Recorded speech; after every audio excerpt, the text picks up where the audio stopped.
प्रजापति जी, संरक्षक आदरणीय शिव कुमार प्रजापति जी, संरक्षक श्री गौरीशंकर प्रजापति जी और उपस्थित सभी माता और बहनों, भाइयों, सभी समाज बंधुओं, सभी को सादर प्रणाम करता हूं, वंदन करता हूं, अभिनंदन करता हूं।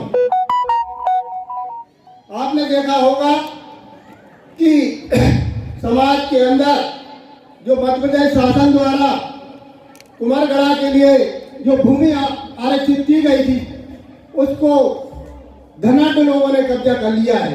तो मैं माननीय मंत्री जी से अनुरोध करूंगा इस अवसर पर कि जो वर्षों पुरानी हमारी जो कुमारगढ़ा के लिए जिला और तहसील कस्बों में आरक्षित जमीन थी, उसको मुक्त करवाया जाए और साथ ही उसको समाज के लिए आरक्षित की जाए, ताकि समाज के जो पैतृक धंधा है उसका वो कर सके और उनका अपना जीवन यापन कर सके।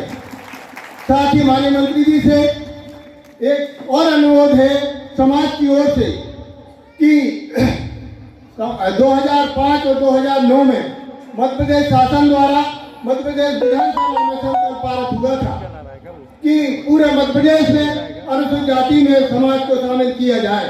तो उस ओर मेरा अनुरोध है कि माननीय मंत्री जी अपना पत्र भारत सरकार को लिखे, ताकि उस पर भी कार्रवाई हो सके, ताकि हमारे जो गांव देहात के जो बच्चे हैं वो भी धीरे धीरे प्रयोग कर सकें और समाज का भी विकास हो।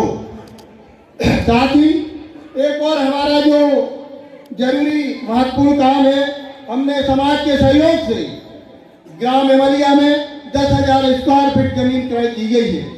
तो उस पर भी माननीय मंत्री जी से अनुरोध है कि उसके भवन निर्माण के लिए भी हमें व्यवस्था करें। जैसा कि पूर्व हमारे प्रदेश के कांग्रेस पार्टी के महासचिव माननीय कैलाश मिश्रा जी हैं, उन्होंने समाज के लिए हमेशा सहयोग करा है। जब वो नगर निगम में अध्यक्ष थे तब भी हमारा अनुदान स्वीकृत करवाया था, और साथ में जब वो जाते जाते उसको बढ़वा भी गए, तो उनके लिए भी समाज हमेशा कृतज्ञ है, उनके आभारी है। और हमेशा मिश्रा जी के लिए एक और बात है कि वो इतने सरल हैं कि कभी भी उनसे निवेदन करो कि गुरुजी आना है, वो कभी मना नहीं करती। तो मैं उनके लिए भी बहुत बहुत आभार व्यक्त करता हूँ, बहुत बहुत धन्यवाद देता हूँ, और उनसे भी अनुरोध करता हूँ कि समाज के लिए आपकी जो कृपा हमेशा बरसी है वो उसको भी निरंतर बरसी रहे, ताकि समाज के विकास हो, समाज को सहयोग प्रदान हो। और जैसा कि आप सब आए और सबने सहयोग दिया, उसके लिए भी बहुत बहुत धन्यवाद। जय हिंद, जय भारत। अपनी बात रखने के लिए मध्य प्रदेश शासन के मंत्री आदरणीय पटेल साहब उपस्थित हुए हैं। उनका हम इस मंच पे बहुत बहुत स्वागत करते हैं, और आपसे भी निवेदन करते हैं कि उनका तालियों से ताली बजाकर उनका पूरे हृदय से स्वागत करें। मध्य प्रदेश शासन के हमारे मंत्री जी हैं, माननीय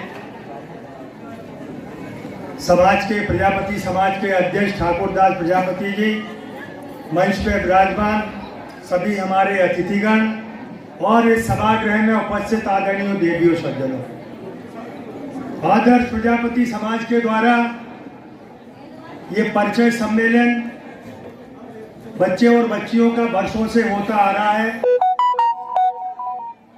और मैं भी इस सम्मेलन में वर्षों से अपनी हाजिरी लगाते हुए आ रहा हूं। कई बार मौके मिले हैं MP प्रजापति जी के साथ में, जो हमारे विधानसभा के अध्यक्ष रहे, हमारे नगर निगम के रामदयाल प्रजापति के बीच में, और भी अन्य समाज के कई नेताओं के बीच में हमें यहाँ पर आने का मौका मिला है। और मैं ठाकुरलाल प्रजापति का बहुत बहुत धन्यवाद देता हूँ कि जब भी उनका ये समाज का कार्यक्रम होता है मुझे वो आवश्यक रूप से खबर करते हैं, और मैं भी हमेशा कोशिश करता हूँ कि उनके कार्यक्रम में, आपके कार्यक्रम में उपस्थित होने की बराबर कोशिश करूँ और हमेशा साथ रहने की कोशिश करता हूँ। बंधुओं, प्रजापति समाज के द्वारा बहुत अच्छी एक व्यवस्था कि यहाँ युवक और युवतियों का सम्मेलन, परिचय सम्मेलन किया जाता है। पहले हमारे बुजुर्ग, हमारे माता पिता, हमारे बाबा गांव में बच्चा और बच्चियों को देखने, खासतौर बच्चियों का घर देखने के लिए गांव-गांव और शहर जाया करते थे, लेकिन समय के साथ कुछ बदलाव होता है और बदलाव हुआ भी है। आज हम एक मंच के नीचे यहाँ पर हमारे बेटे और बेटियां उपस्थित हैं। उनका इस मंच पे यहाँ पर परिचय सम्मेलन नहीं जाना पड़ता और हमें भटकना ही नहीं पड़ता, और हम एक मंच के नीचे, एक हॉल के नीचे अपने शादी विवाह की बात करते हैं। ये समय का तकाजा है। पहले व्यवस्था हमारे समाजों में अलग हुआ करती थी, आज व्यवस्था का बदलाव है। आज ये व्यवस्था है कि यहाँ पर 1500 लोग हमारे इस हॉल में बैठे हुए और बाहर भी उपस्थित है। बल्कि मैं ठाकुरदास प्रजापति से ये भी आग्रह करूंगा कि आगे चल के आप बेटे और बेटियों की शादी और करवाओ, सामूहिक विवाह सम्मेलन अवश्य कराइए। एक और अच्छी व्यवस्था आपके द्वारा अगर की जाएगी तो निश्चित रूप से आपका समाज और उन्नति करेगा। एक बात अंतिम और कह के आपके बीच से अपनी मैं बात को समाप्त करूंगा कि अपने परिवार वालों की जिम्मेदारी होती है कि अपने बच्चों को पढ़ाई जरूर करवाएं, उनको शिक्षित जरूर बनाएं। हर परिवार का जो मुखिया होता है वो अपने बच्चों को कहीं न कहीं प्रॉपर्टी और जायदाद दे के जाता है, जमीन देता है, मकान देता है, दुकान देता है, अपना व्यापार देता है। लेकिन जो परिवार के लोग अपने बच्चों को पढ़ लिखाते हैं वो कोई नहीं दे सकता। हर परिवार में प्रॉपर्टी का बंटवारा होता है। जब एक घर में 4 बच्चे होते हैं तो प्रॉपर्टी 4 जगह बंटती है, घर हो, मकान हो, दुकान हो, जमीन हो। लेकिन अगर हमारे बच्चे शिक्षित हैं, कभी शिक्षा का बंटवारा न हुआ है न होगा। मेरा यही आपसे कहना है कि बच्चों को शिक्षित बनाएं और एक रहें, तभी जाके हमारे समाज की कहीं ना कहीं पूछ परख होती है।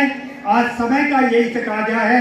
मैं एक बार फिर ये आदर्श प्रजापति समाज के जो बंधुवर हमारे भोपाल शहर में पधारे हैं उनका मैं बहुत बहुत स्वागत करता हूं, वंदन करता हूं, और उन बच्चे और बच्चियों को हम बहुत बहुत शुभकामनाएं और बधाई देते हैं जिनके आज यहाँ पर रिश्ते तय होंगे। बहुत बहुत धन्यवाद। जय हिंद, जय प्रजापति। ऐसा प्रकाश है जिससे अंधेरे रूपी सारी परेशानियां भाग जाती हैं। एक छोटी सी कविता है डीएसपी आदरणीय श्री संतोष पटेल साहब की।